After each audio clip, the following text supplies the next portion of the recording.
নমস্কার, আমি সুরিশ স্যার। সকলকে স্বাগত জানাই আমার YouTube channel math tricks by Surish স্যারে। তো আজ আমরা পার্সেন্টেজের ফোর্থ ক্লাসটা করব। এর আগে অলরেডি আমি পার্সেন্টেজের 3টে ক্লাস আপলোড করেছি। যারা দেখোনি তারা অবশ্যই আই বাটন থেকে লিংক পেয়ে যাবে, সেখান থেকে ক্লাসগুলো দেখে নিও। তাহলে কি সিরিয়ালি বেসিক কনসেপ্টটা ক্লিয়ার হয়ে যাবে, ধীরে ধীরে আমরা অ্যাডভান্স লেভেলের দিকে যেতে পারবো, বুঝতে সুবিধা হবে। ঠিক আছে, তো আমরা শুরু করছি পার্সেন্টেজের ফোর্থ ক্লাস।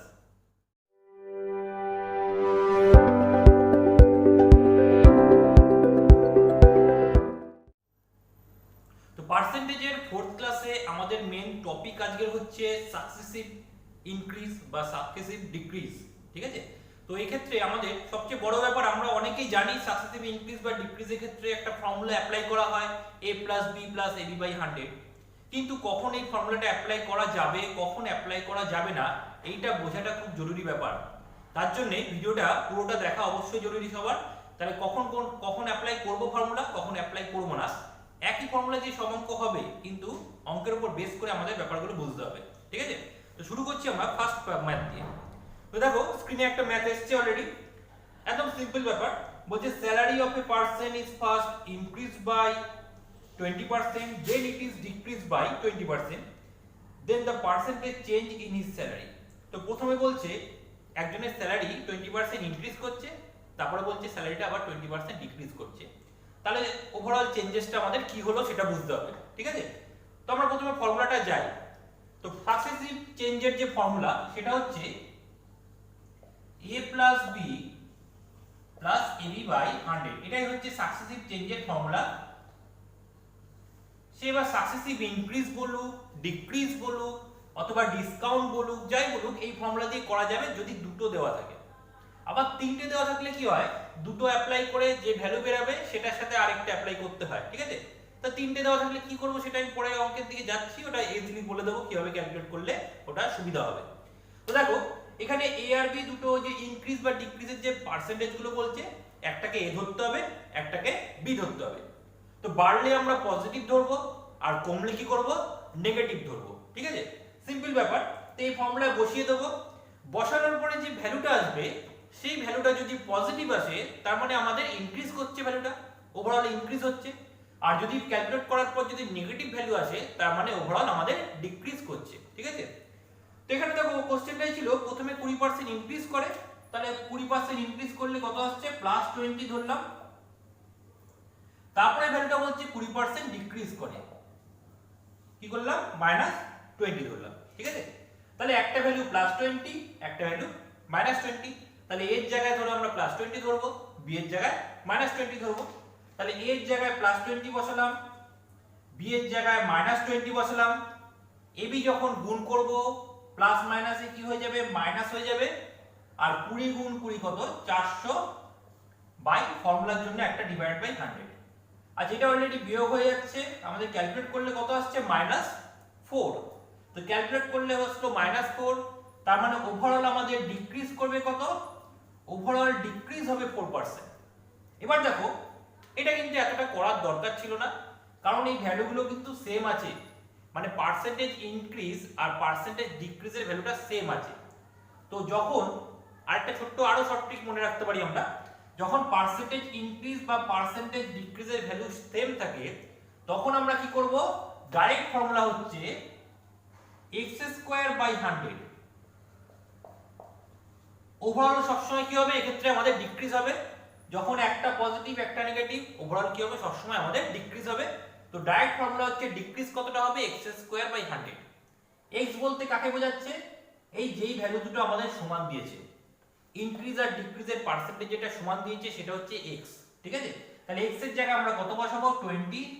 তাহলে 20²/100 মানে 400/100। তাহলে আমাদের ওভারঅল ডিক্রিজ হচ্ছে কত পার্সেন্ট, 4% ডিক্রিজ হচ্ছে।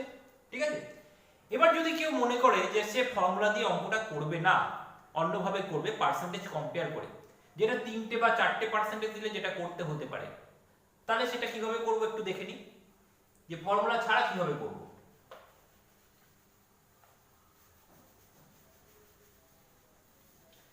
আচ্ছা দেখো, নরমালি আমি পার্সেন্টেজটাকে প্রথমে ধরলাম 100, ওভারঅল ভ্যালুটাকে ধরছি 100।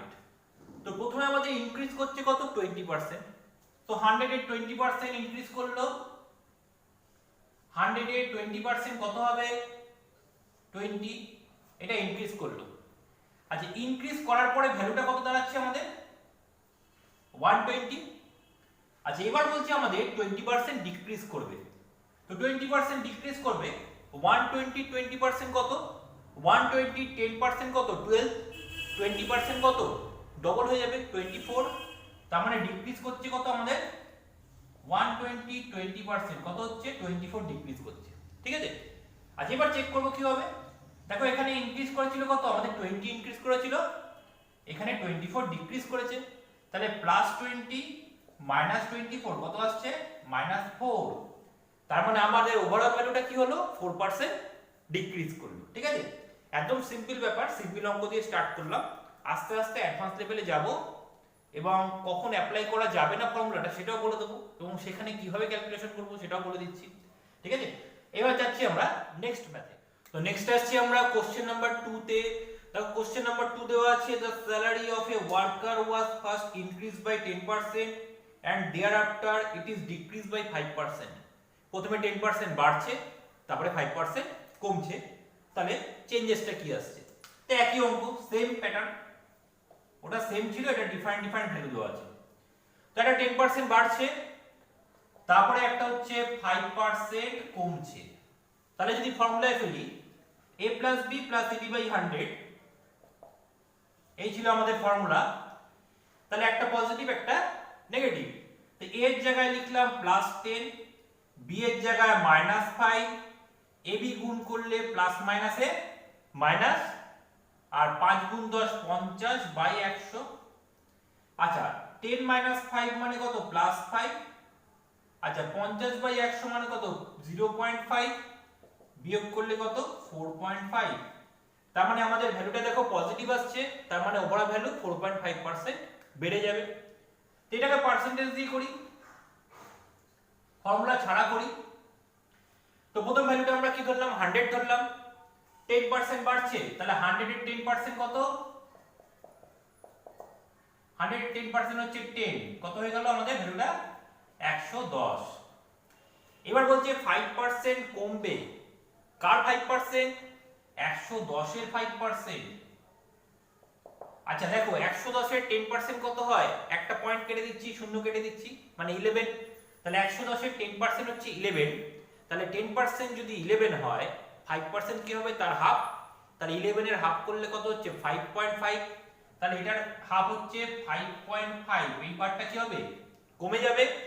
তাহলে ওভারঅল চেঞ্জেস কি হলো 10 বেড়েছিল, এখানে দেখো 10 বেড়েছিল, আর এখানে কত হচ্ছে 5.5 কমছে, তাহলে 10 - 5.5 তাহলে কত আসছে +4.5, তার মানে ওভারঅল কতটা পরিবর্তন হয়ে গেল আমাদের 4.5% আমাদের ইনক্রিজ করে গেল ভ্যালুটা, ঠিক আছে, বুঝা গেল ব্যাপারটা। আচ্ছা এবার তাহলে আমরা যাচ্ছি নেক্সট ম্যাথে। তো নেক্সট দেখো কোশ্চেন নাম্বার 3। তো কোশ্চেন নাম্বার 3 তে কি বলেছে, বলছে the price of an article was increased by p%, তাহলে একটা দ্রব্যের প্রাইস প্রথমে p% ইনক্রিজ করলো, বলছে later the new price was decreased by p%, এবার যে বৃদ্ধি পাওয়ার পর যে প্রাইস হলো সেটা আবার কি হলো p% কমে গেল।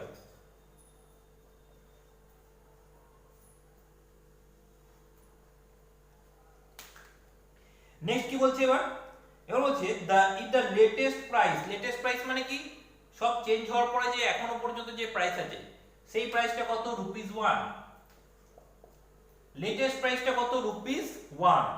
এবার বলছে দেন দ্য অরিজিনাল প্রাইস, আচ্ছা দেখো অরিজিনাল প্রাইসটা আমরা জানি না, এবার এখানে p% চেঞ্জ হচ্ছে, আমরা কোনো ভ্যালু কিন্তু জানি না, তো আমরা যদি নরমালি অরিজিনাল প্রাইসটা কত ছিল সেটা চাইছি, কতটা ইনক্রিজ হবে কতটা ডিক্রিজ হবে সেটা কিন্তু চাইনি, তো আমরা নরমালি কি করব অরিজিনাল প্রাইসটাকে আমরা ধরে নিলাম x টাকা, p% বাড়ছে। আচ্ছা যদি ধরো 10% বাড়ে, আমরা ভ্যালুটাকে কি লিখি 10% বাড়ার পর ভ্যালুটা চেঞ্জ হয়ে কত হয়ে যায় 110%, এরকম হয়ে যায়, মানে 100 ধরো 10% বাড়ছে তাহলে 100 + 10/100 মানে 110/100 লিখি। আবার ধরো যদি বলে 10% কমছে তাহলে কি করি আমরা, 100 - 10/100 মানে কত হচ্ছে 90%। ব্যাপারটা এইভাবে লেখা যেতে পারে। তাহলে যখন p% বাড়ছে তার মানে ভ্যালুটা কত হয়ে যাচ্ছে, তাহলে ভ্যালুটা হয়ে যাচ্ছে আমাদের 100 প্লাস p/100, তাই তো। 10% বাড়লে কত, 110/100। সেটা কিভাবে লিখি, 100 প্লাস 10/100 লিখি। যেরকম p% বাড়ছে মানে কি করলাম, 100 প্লাস p/100। একইভাবে এরপরে বলছি এই ভ্যালুটা কমছে কত, p%, তো এটা তাহলে মাইনাস হয়ে যাবে। তাহলে 100 মাইনাস p/100। এখন দামটা কত হয়ে গেছে, চেঞ্জ হওয়ার পর 1 টাকা। তাহলে এটা সমান সমান কত, 1 টাকা। এবার দেখো x ইনটু কত লেখা যায়, 100 plus p into 100 minus p মানে a plus b into a minus b, তাহলে a square minus b square. তাহলে a স্কয়ার করলে কত, 100 স্কয়ার মানে 10000 মাইনাস b স্কয়ার করলে p square divide by 100 into 100 করলে কত, 10000 সমান সমান 1। তাহলে x এর ভ্যালু কত আসছে, এটা অবশ্যই গেলে উল্টে যাবে। তাহলে 10000 divided by 10000 minus p square.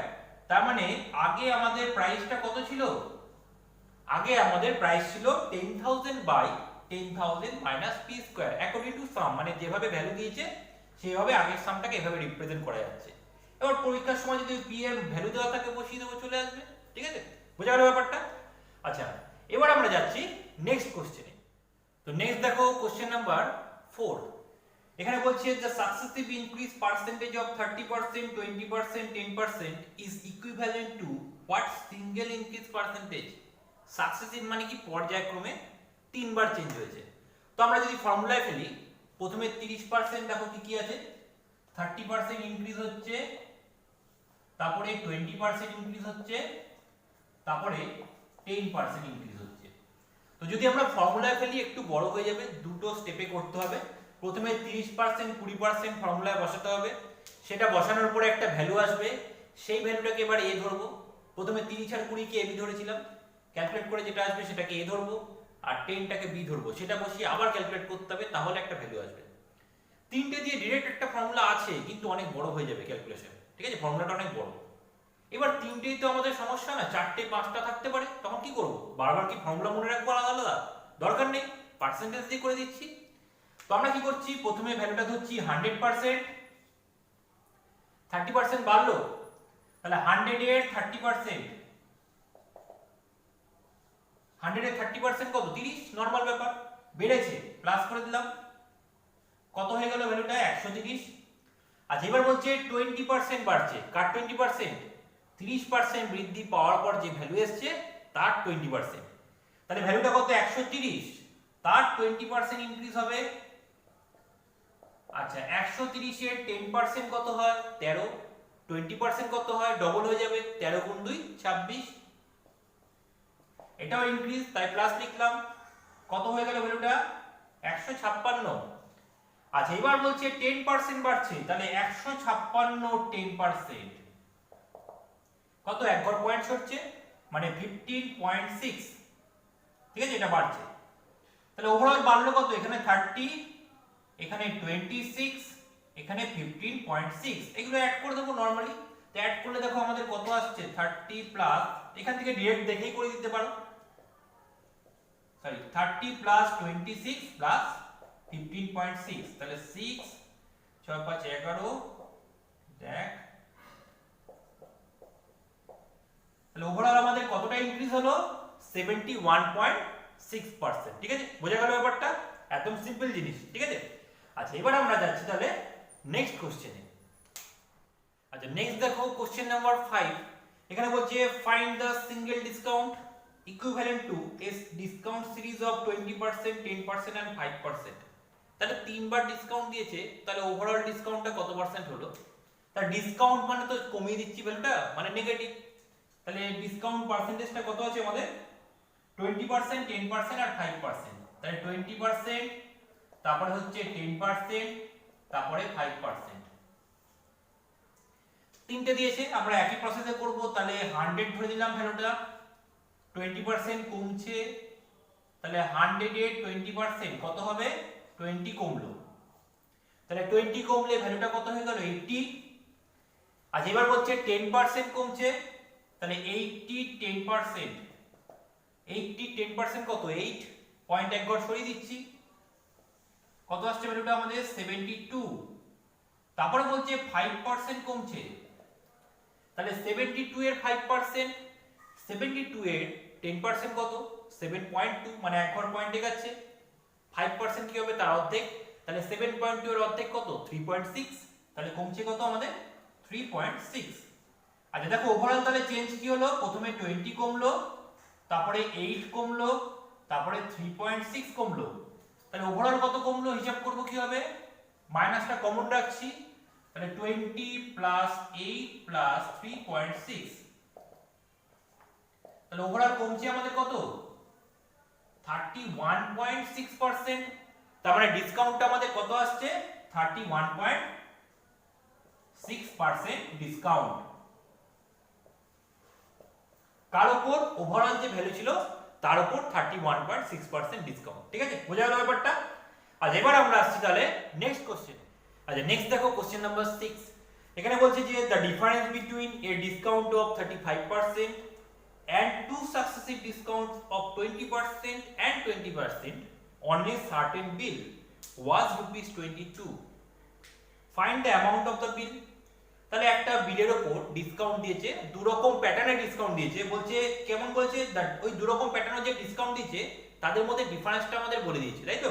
দেখো কোশ্চেনটা আরেকবার ফলো করো, বলছে দ্য ডিফারেন্স বিটুইন, কাদের ডিফারেন্স, এ ডিসকাউন্ট অফ 35%, মানে একটা ডিসকাউন্ট যার ভ্যালু 35% এন্ড এবং তার সাথে car two successive discount of 20% and 20%, তার মানে দু রকম প্যাটার্ন ডিসকাউন্ট, একটা হচ্ছে ডাইরেক্ট 35% ডিসকাউন্ট, ডিসকাউন্ট মানে নেগেটিভ লিখলাম, আর একটা কি আরেকটা হচ্ছে দুবার 20% করে ডিসকাউন্ট।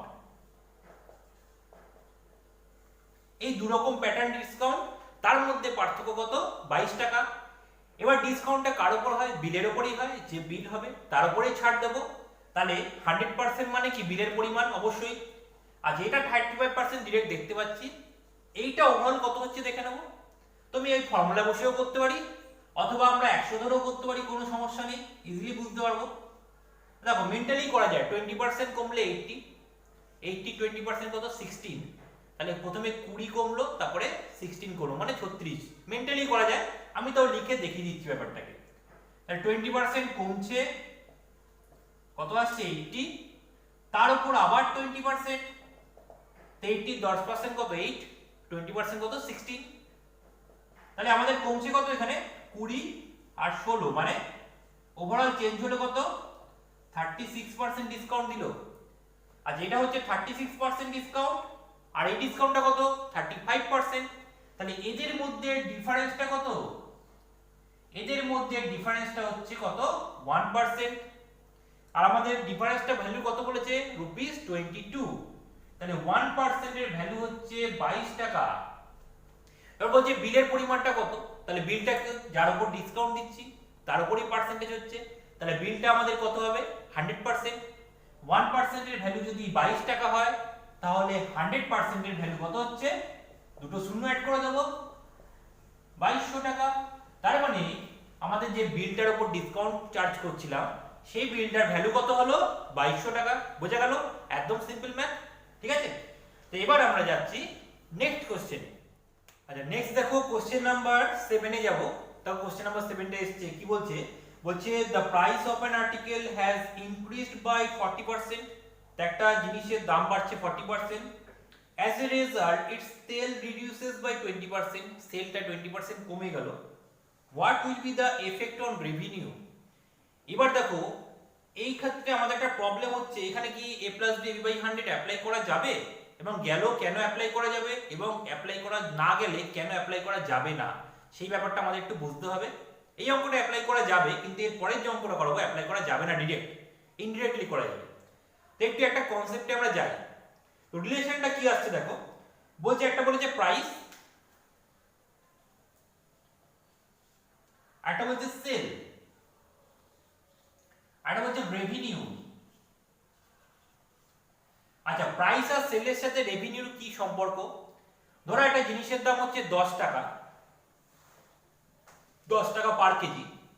ধরো আমি বিক্রি করলাম 10 কেজি, তাহলে জিনিসের দাম 10 টাকা পার কেজি, আমি 10 কেজি বিক্রি করলাম, তাহলে আমি রেভিনিউ কত পেলাম? 100 টাকা পেলাম। তার মানে price into sell equal to কি আসছে আমাদের? রেভিনিউ আসছে। এই একই ধরনের সম্পর্ক অনেক কিছুর মধ্যে হয়, সেগুলো পরে বলছি। এবার রিলেশনটা কিভাবে আমরা এস্টাবলিশ করব দেখো। এবার ধরো আমাদের বললো প্রাইসটা 20% বাড়ছে, তো প্রাইসটা যদি 20% বাড়ে, তার মানে 10 এর 10% কত? 1, 20% কত? 2, তাহলে প্রাইসটা হয়ে গেল 12। কিন্তু বললো সেল কোনো চেঞ্জ হয়নি, তাহলে যদি আমি 12 ইনটু 10 রাখি, তাহলে আমাদের ভ্যালুটা কত দাঁড়াচ্ছে? 120। তাহলে রেভিনিউ কালেকশন দেখো অলরেডি 20% ইনক্রিজ করে গেল। তার মানে এই যে রিলেশনটা প্রাইস ইনটু সেল, এই দুটো কোয়ান্টিটির মধ্যে, আইটেমের মধ্যে যে কোনো একটা যত পার্সেন্ট চেঞ্জ হবে, ওভারঅল চেঞ্জ তত পার্সেন্ট চলে আসবে। আরেকটা एग्जांपल দেখে নিই। প্রাইসটা 10 রাখলাম, আচ্ছা আমাদের সেলটাকে ধরো আমি 10% কমিয়ে দিচ্ছি। সেলটাকে 10% কমিয়ে দিলে কত হচ্ছে? এটা ধরো 20% বেড়েছিল। আচ্ছা এবার আমরা কি করছি? সেলটাকে 10% কমিয়ে দিচ্ছি, ঠিক আছে? সেলটাকে 10% কমিয়ে দিচ্ছি। আচ্ছা 10% কমছে মানে 10 এর 10% কত? 1। 10 এর 10% কমে গেল, 1 কমে গেলে কত থাকছে আমাদের? ভ্যালু 9 হয়ে গেল। তাহলে এবার দেখো গুণ করলে কত আসছে আমাদের? 90। তাহলে দেখো আমরা প্রাইসটাকে ফিক্সড রেখেছি, সেলটাকে 10% কমিয়ে দিয়েছি, আমাদের রেভিনিউ কালেকশন অলরেডি দেখো 10% কমে গেল। তাহলে শুধু প্রাইস যখন 20% ইনক্রিজ করলাম, রেভিনিউ কালেকশন 20% ইনক্রিজ করলো। শুধু সেলটাকে যখন 10% কমালাম, রেভিনিউ কালেকশন 10% কমলো। কিন্তু যদি আমি দুটোকেই চেঞ্জ করি তখন কি হবে?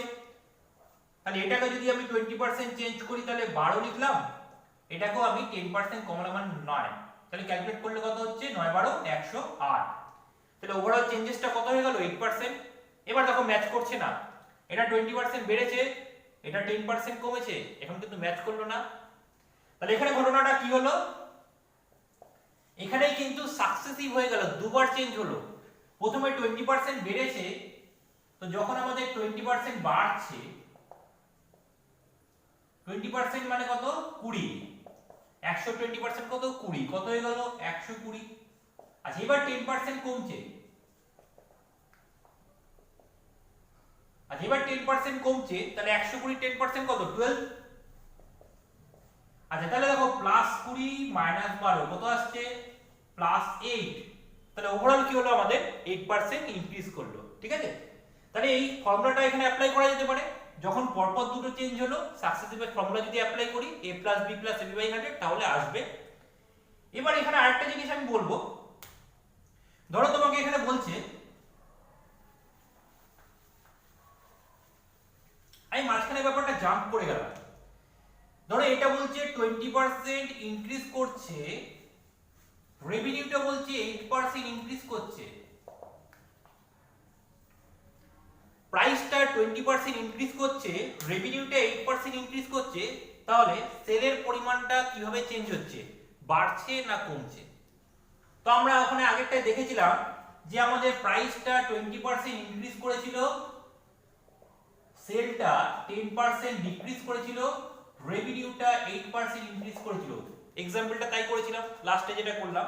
তা আমি কি করলাম? মাঝখানে পার্টটা বাদ দিয়ে দিলাম। এবার আমরা কি করব এটা ক্যালকুলেশন করতে গেলে? ইজি ব্যাপার, এটা 20% ইনক্রিজ করেছে, তাহলে এটাকে লিখবো 120। 20% বাড়লে 120। এটা 8% ইনক্রিজ করেছে, এটাকে লিখবো কত? 108, 108, ঠিক আছে? তাহলে এবার দেখো এটা 120, টোটাল ভ্যালুটা কত হয়ে গেল? 108। তাহলে এটা না কমলো, কত কমলো? 12 কমলো। কার রেসপেক্টে? 120 রেসপেক্টে। তাহলে 120 তে 12 কমছে, 100 এ কত? ক্যালকুলেট করলে কত আসছে আমাদের? তাহলে আমাদের ওভারঅল কমছে কত? 10%, ঠিক আছে? এইভাবে জাম্প করে যখন থাকবে তখন আমাদের এই প্যাটার্নে করতে হবে। তখন কিন্তু ডাইরেক্ট আমরা এটাকে a এটাকে b ধরে যদি ফর্মুলা অ্যাপ্লাই করি তাহলে কিন্তু আসবে না। ঠিক আছে। আচ্ছা আরেকটা ভাইস ভার্সা আমি দেখিয়ে দিই, ওটাও চেঞ্জেস হয় নাকি দেখো। আচ্ছা রেভিনিউটা বেড়েছিল 8%, সেলটা কমেছে 10%, তাহলে প্রাইসটা কি চেঞ্জ হলো?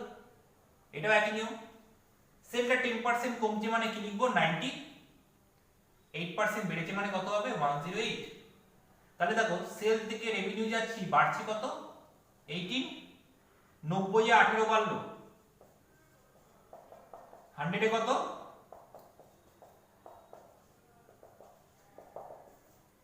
তাহলে কত পার্সেন্ট বাড়ছে আমাদের 20%, প্রাইসটা 20%।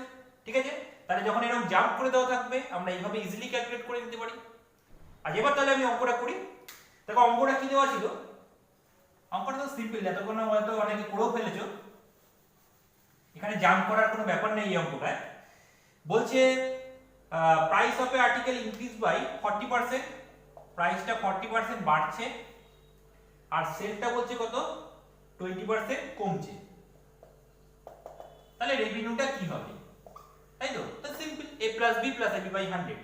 তাহলে a এর জায়গায় 40 প্লাস 40, b এর জায়গায় মাইনাস 20, আর ab মানে প্লাস মাইনাসে মাইনাস 40 ইনটু 20 কত 800 বাই 100। আচ্ছা এটা 20 মাইনাস 8 মানে 12, তাহলে আমাদের ভ্যালুটা কি আসলো প্লাস 12। তাহলে ওভারঅল রেভিনিউ কালেকশন কি হলো 12% ইনক্রিজ করে গেল। ঠিক আছে, আচ্ছা এবার আমরা লাস্ট ম্যাথটা যাই, তাহলে ওই যে কনসেপ্টটা আমি আলোচনা করলাম সেটা আমাদের ক্লিয়ার হয়ে যাবে। নেক্সট দেখো কোশ্চেন নাম্বার 8, বলছে price of an article has decreased by 20%, as a result revenue collection has increased by 44%। তো প্রাইসটা আমাদের 20% কমলো, রেভিনিউ কালেকশনটা 44% বাড়লো, তাহলে find the percentage increase or decrease in sale. আচ্ছা এই ক্ষেত্রে কি সাকসেসিভের ফর্মুলাটা পড়বে কি পড়বে না একটু দেখে নাও। তো আমাদের রিলেশনটা বলেছিলাম দেখো price into sell equal to revenue, এরকম রিলেশন আসছে আমাদের। এবার প্রাইসটা বলছে 20% কমছে, সেলটা কতটা চেঞ্জ হয়েছে বলেনি, রেভিনিউ কালেকশন বলছে 44% বাড়ছে, তার আমাদের কিন্তু মাঝখানের পার্টটা জাম্প করে গেছে। এই যে জাম্প করে গেল আর ফর্মুলায় পড়বে না, ফর্মুলায় পড়বে তোমাকে এটাকে এক্স ধরে করতে হবে, এটাকে এ এটাকে বিটাকে বি ধরে নাও, ধরে এবার ইকুয়াল টু এটা ধরে ক্যালকুলেশন করতে হবে, সেটা করবে ফর্মুলা। কিন্তু ডিরেক্ট ফর্মুলায় এইটাকে এইটাকে বি ধরে করলে আসবে না। ঠিক আছে, তো আমরা কি করব সেম প্রসেস। তাহলে 20% কমেছে কি ধরবো, 20% কমলে মানে 80 হয়ে গেল, 44% বেড়েছে মানে 144। তাহলে আমরা বুঝতে পারছি প্রাইসটা 20% কমে 80 হচ্ছে, রেভিনিউটা বেড়ে গেল, তার মানে সেলটা অবশ্যই ইনক্রিজ করেছে। কত ইনক্রিজ করেছে 80 এর তুলনায় কত বাড়লো বিয়োগ করে দাও, 64 বাড়ছে। 80 এর তুলনায় 64 কত পার্সেন্ট হয় 80 এর তুলনায় 64, তাহলে 100 এ কত 464 580 20 তাহলে আমাদের সেলটা ইনক্রিজ করবে কত 80%। ঠিক আছে, তো এই ব্যাপারটা আরো কোথায় অ্যাপ্লাই করা যাবে একটু বলে দিই। এই রিলেশন কোথায় কোথায় থাকতে পারে দেখো, কত রকম ভাবে থাকতে পারে।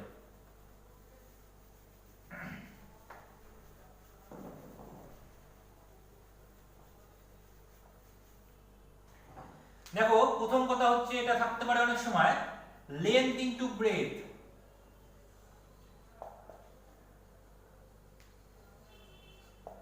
ইকুয়ালস টু কি হয় এরিয়া হয়। রেক্ট্যাঙ্গেলের লেন্থ ইনটু ব্রেথ সমান সমান কি হয় এরিয়া হয়। স্কয়ারের ক্ষেত্রে বাহু গুণ বাহু সমান সমান কি হচ্ছে এরিয়া হচ্ছে, এই ক্ষেত্রে কিন্তু অ্যাপ্লিকেবল ব্যাপারটা। ঠিক আছে, আচ্ছা তারপরে ধরো ম্যান ইনটু টাইম সমান সমান ওয়ার্ক, এটাও হবে। মানে কিছু ব্যক্তি কাজ করছে, পার ডে কত সময় কাজ করছে, তাহলে টোটাল কতটা কাজ হচ্ছে, রিলেশনগুলো কিন্তু একই জিনিস। তো আমাদের এই সময় অনেক সময় দিতে পারে টাইম এন্ড ওয়ার্কে লোক সংখ্যা এত পার্সেন্ট চেঞ্জ হলো, ওয়ার্ক এত পার্সেন্ট চেঞ্জ হলো, তাহলে টাইমটা কত পার্সেন্ট চেঞ্জ হয়েছে, তখন কিন্তু এইভাবে আমাদের জাম্প করে দিচ্ছে। তাহলে এই রিলেশনগুলো বোঝা কিন্তু খুব জরুরি। মানে আমাদের খালি ফর্মুলা শিখলেই হবে না, কোথায় কোন ফর্মুলা অ্যাপ্লাই করা যাবে, কিভাবে অ্যাপ্লাই করা যাবে সেটাও কিন্তু খুব ভালোভাবে বুঝতে হবে। তাহলে কিন্তু নির্ভুলভাবে আমরা পরীক্ষা হলে অঙ্কটা করে আসতে পারবো, অ্যাকুরেসি লেভেলটা আমাদের বাড়বে। ঠিক আছে, তো আজকে আপাতত এইটুকুই। এরপরে আমি নেক্সট ভিডিও নিয়ে আর কিছুদিনের মধ্যে উপস্থিত হব। ক্লাসটা কেমন লাগলো অবশ্যই আমাদের কমেন্ট করে জানাবে। আর যদি কিছু তোমাদের কোয়ারি থাকে সেটাও কমেন্ট বক্সে জানাতে পারো, এবং ভালো লাগলে অবশ্যই লাইক করবে এবং বন্ধুদের সাথে অবশ্যই শেয়ার করো। ঠিক আছে, আর যারা আজকে নতুন আছো, যারা প্রথম আমার ভিডিওটা দেখছো, তারা যদি ক্লাসটা ভালো লাগে অবশ্যই চ্যানেলটি সাবস্ক্রাইব করে নিও, এবং সাবস্ক্রাইব করার পর বেল আইকনে ক্লিক করে অল নোটিফিকেশন অন করে দিও। এতে কি হবে, পরবর্তীকালে আমি যখনই ভিডিও আপলোড করব তোমাদের কাছে নোটিফিকেশন ইজিলি পৌঁছে যাবে। ঠিক আছে, ধন্যবাদ।